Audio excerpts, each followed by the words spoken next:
गोकुल के पास दो गायें थीं, एक मीना और दूसरी बीना। मीना और बीना दोनों एक ही माँ की बेटी और सगी बहनें थीं। दोनों दूध देती थीं और उनका दूध बेचकर ही गोकुल का घर चल रहा था।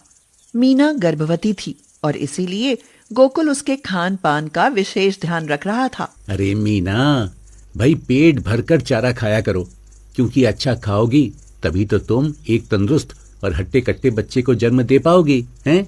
मीना के गर्भवती होने की खुशी गोपाल और उसके परिवार को ही नहीं, बल्कि मीना की बहन बीना को भी बहुत खुशी थी।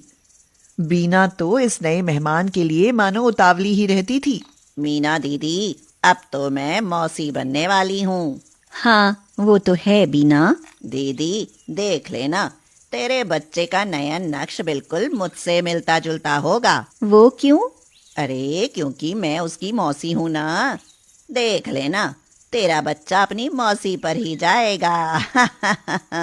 मौसी पर जाए या माँ पर, बच्चा तो हम दोनों का ही होगा ना। हाँ दीदी, ये तो है ही। मैं तुम्हारे बच्चे से बहुत प्यार करूंगी। समय बीतता जाता है और एक दिन मीना एक बच्ची यानी बछड़ी को जन्म देती है। मगर मीना की इस बछड़ी को देखते ही सभी चौंक जाते हैं। बछड़ी 4 पैर की जगह 5 पैर वाली थी। हे भगवान, ये क्या अनर्थ किया। मेरे घर 5 पैर वाली अभागी बछड़ी पैदा की। मीना ने तो अपशकुनी बच्ची पैदा की है। मैं तो इस अभागी को अपने पास तक न फटकने दूं। भाड़ में जाए मौसी का रिश्ता। ये सुनकर मीना तो फूट फूट कर ही रोने लगती है। मालिक की बात छोड़ो, वे तो हमें अपने लाभ के लिए रखे हुए हैं, पर तुम तो मौसी हो इसकी। मौसी भी तो माँ ही होती है ना। फिर तुम मेरी बच्ची से इतनी नफरत क्यों दिखा रही हो बहन? मत कहो मुझे बहन। आज से न मैं तेरी बहन हूँ और न इस 5 पैर वाली अपशकुनी बछड़ी की मौसी। मीना की 5 पैर वाली बछड़ी से सभी बहुत नफरत करते हैं और कोई भी उसे देखकर खुश नहीं होता। पर मीना अपनी 5 पैर वाली बछड़ी के बिना दूध नहीं देती थी, इसीलिए उसे घर में रखना गोकुल की मजबूरी थी। कुछ साल बाद गोकुल की पत्नी सुमन बोली, यह 5 पैर वाली गाय ना तो गर्भवती हो रही है और ना ही दूध दे रही है, फिर इसे घर में क्यों रखें? तो फिर क्या करें सुमन? करना क्या है, किसी कसाई को बेच दो, कुछ तो मिलेगा। बात तो तुम्हारी सही है सुमन। कसाई को बेचने से इस बेकार गाय से कुछ तो आमदनी हो ही जाएगी। यह सुनकर बेचारी मीना की आंखों से आंसू टपकने लगते हैं और वे रोते हुए भगवान से मिन्नतें करने लगती है। हे भगवान, मेरी बच्ची की रक्षा करो। आखिर माँ हूँ मैं इसकी। बच्चा कुरूप हो तो भी माँ की ममता तो नहीं बदलती ना। इस गरीब माँ की ममता की लाज रखो भगवान, लाज रखो। इस 5 पैर वाली अभागी गाय के साथ तो यही होना चाहिए। मेरे 5 पैर हैं तो इसमें मेरा क्या कसूर है? 5 पैर भगवान ने ही तो दिए हैं। मैं तो अपनों और परायों के ताने सुनकर थक चुकी हूँ। हे भगवान, मुझे कसाई के हवाले ही कर दो। नाना मेरी बच्ची, ऐसा मत बोल। माँ के होते कसाई बेटी को काट देगा तो माँ तो जीते जी मर जाएगी ना। मैं मर जाऊंगी तो तुम सुखी हो जाओगी माँ। कम से कम लोग तुम्हें ताना तो ना मारेंगे। बेटी की ऐसी बात सुनकर मीना के आंसू थमने का नाम नहीं लेते, परंतु बीना वो बहुत खुश होती है और कहती है, बेटी अभागी है तो माँ भी अभागी ही हुई ना। अगर माँ अभागी ना होती तो क्या ऐसी 5 पैर वाली पिशाचनी पैदा करती? अपनी सगी बहन के ऐसे कठोर बोल सुनकर माँ बेटी को बहुत दुख होता है और वे बहुत रोती हैं। माँ, अब तुम इतना क्यों रो रही हो? बेटी, इसलिए रो रही हूँ कि वक्त पड़ने पर अपने भी अपने नहीं होते। बीना तो मेरी सगी बहन है, फिर भी वह हमसे इतनी नफरत दिखा रही है। रो मत माँ, जो अपने अपनों से इतनी नफरत दिखाते हैं वे एक दिन बहुत पछताते हैं। देखना, मौसी भी बहुत पछताएगी, क्योंकि भगवान ने मेरे 5 पैर बनाए हैं तो कुछ सोचकर ही बनाए होंगे। हाँ बेटी, यह भी ठीक है।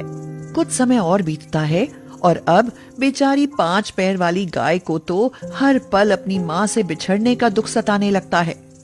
इधर माँ आंसू बहाती है तो उधर बेटी। दोनों की आंखों से आंसू नहीं सूखते। इसी बीच गोकुल 5 पैर वाली गाय कसाई को बेचने के लिए उसे अपने घर बुलाता है। देख भाई गोकुल, मैं इस 5 पैर वाली गाय के तुम्हें बस 8,000 दे सकता हूँ। मेरे लिए तो ये अपशकुनी गाय है भाई। जब से ये पैदा हुई है तभी से संतान के लिए तरस रहा हूँ। इसके लिए तो 8 भी बहुत ज्यादा है। ले जाओ इसे, हो सकता है इसके जाने से मेरा भाग्य बदल जाए। तो ये लो, पूरे पैसे 8,000 हैं। बेटी को कसाई के साथ देख माँ की रूह कांप जाती है। वह आंखों में आंसू भरकर भगवान से गुहार करती है। हे भगवान, मेरी बेटी को बचा लो। मेरी बेटी मर गई तो मैं भी अपनी जान दे दूंगी। मीना जैसे ही भगवान से यह गुहार लगाती है, उसके कुछ देर बाद ही गोकुल के घर एक साधु आते हैं। साधु महात्मा, शादी के 10 साल बाद भी कोई संतान पैदा नहीं हुई। महात्मा जी, क्या हमारे भाग्य में कोई संतान नहीं है? तुम्हारे भाग्य में कोई संतान तो नहीं है, मगर क्या साधु महात्मा? मगर हो सकती है। केवल 5 पैर वाली गौ माता ही तुम्हारा भाग्य बदल सकती है बेटा। अगर कहीं 5 पैर वाली गौ माता मिल जाए तो ले आओ। उस गौ माता की सेवा करोगे तो संतान सुख के साथ साथ धन का सुख भी प्राप्त होगा। अन्यथा क्या साधु महात्मा?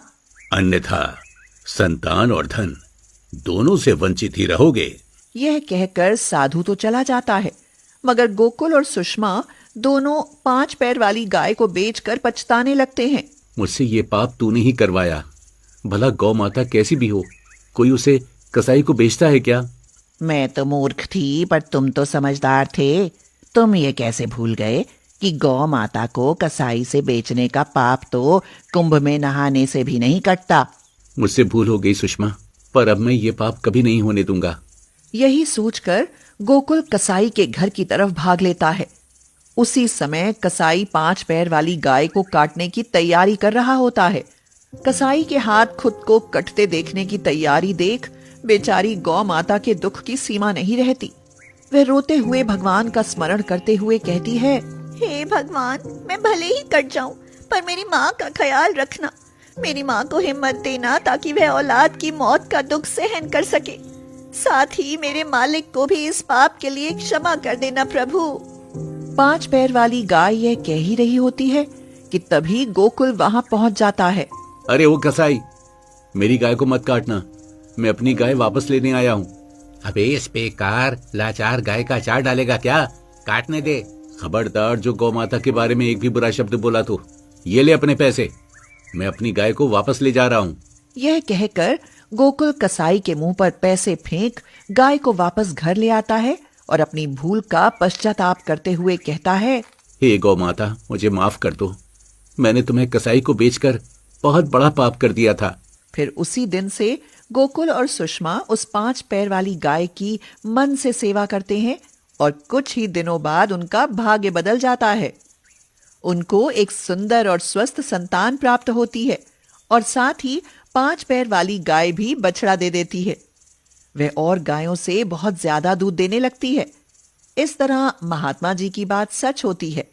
इससे गोकुल तो बहुत खुश होता है, मगर बीना वो जल भुनकर रह जाती है।